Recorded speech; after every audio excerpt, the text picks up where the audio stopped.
Hi everyone, welcome to my space. So today I'll be talking about family reunification. All right.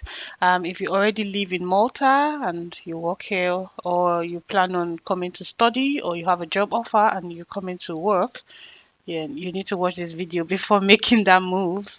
So basically, you cannot move with your family immediately. Okay.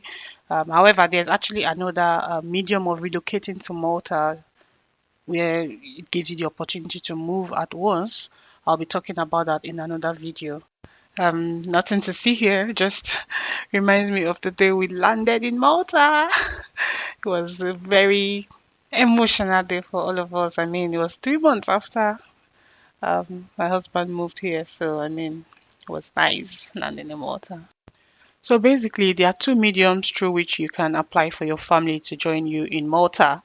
Right, this document right here is the family reunification regulation that explains in details how this works, states the conditions and the guidelines that has to be met. Okay, so in summary, I mean, the summary of this very long document is just that compared to the other policy, you can invite your family to join you within a shorter period. So far, you meet the guidelines and the two major requirements, right?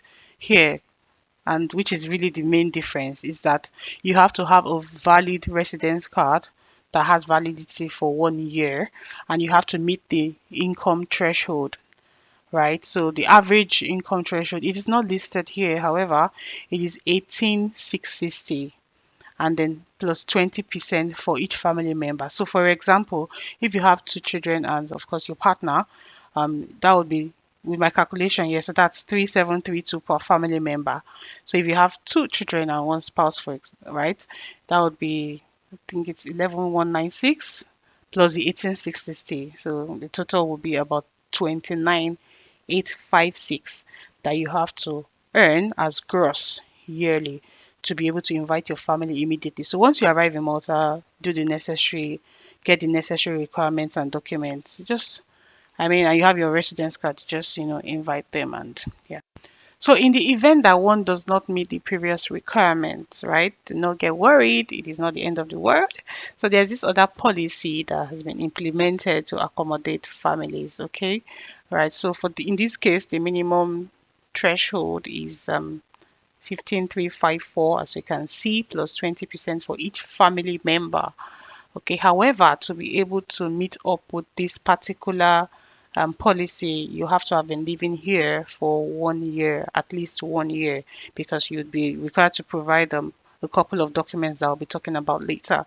Okay, so you need to have been living in Malta for 1 year, and then earn 15,354 plus 20% on each family member. So based on the previous calculation, so if you have a family of two children and one adult, you need to be earning 24,566 for as a family. So to be able to invite them, you need to be earning 24,566. I think the previous one was about 29k. So I mean, just to kind of at least accommodate other people. The truth of the matter is that this is just, I mean, for the benefit of everyone, because I'm sure one would not want to, you will not want to invite your family to Malta and not be able to, take care of them. So basically, that is how it works. A couple of documents that are required. So by the way, for family members, it has to be like your dependent and spouse. You cannot invite your parents, sadly. Okay. So here is the Identity Malta website. Here is like the hub for everything that has to do with your identity. Okay, so from the expatriate unit, they are part of the member states, so rights to equal treatment, even when you want to apply for your single permit, so renew, although that is done by the employer though, but I mean it just kind of informs you ahead, right? Even if you want to be self-employed, I mean just basically everything you need to know. Students as well, and of course family members. So the website is www.identitymalta.com. So you could just go on there and then see everything you need to know about. So this is the application form. It's called Form G that has to be filled to invite your family members. So depending on which one suits you, family member policy or the legislation. obviously you would fill this particular form for each family member. Okay, right? So we have the checklist as well. I mean, which states the requirements, the required documents that needs to be provided, right? So this is for the subsidiary legislation. Like I said, the major difference between this one and the other one is just that the income has to, I mean, be more. Okay, and also you need to here for this in this case you do not need to have lived in Malta for 1 year. Just your ID card will suffice, okay? And then you need a cover letter. It's not a big deal at all. I've heard some people say, oh, do I need a lawyer? No, just write a normal letter stating your situation. And there's this attestation by an architect, which is also required for the other one. It's just basically a document from an architect showing that where you live in is conducive enough. We have, I have one that I can always recommend just in case you need one. Just reach out. Okay, and then you need an insurance, like evidence of private insurance. I think this is just for the first year or the first 2 years, because like I said, Malta healthcare is free. So, and then we have family members policy. So it's really the same document that you need. However, here I think you need your FS3. Yes, you need your FS3 here, because the FS3 basically would show the income you've earned in the previous year. So for this particular policy, you need your FS3. You can get it from your employer, okay? You need birth certificate, marriage certificates, and yeah, your pay slips as well, last 6 months pay slips, and obviously the attestation from an architect, and I mean just the same as the other policy.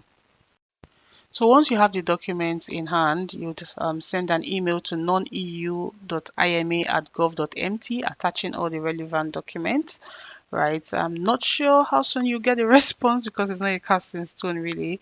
Depending on the case, it could take 2 weeks and it could take as long as 2 months to get a response. So depending on the response you get, they would ask you to submit the physical documents at Identity Malta office.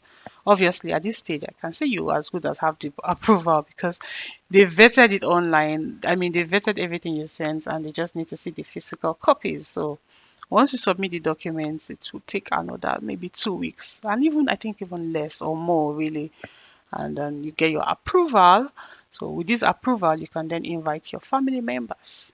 I hope this video has been helpful. Thank you.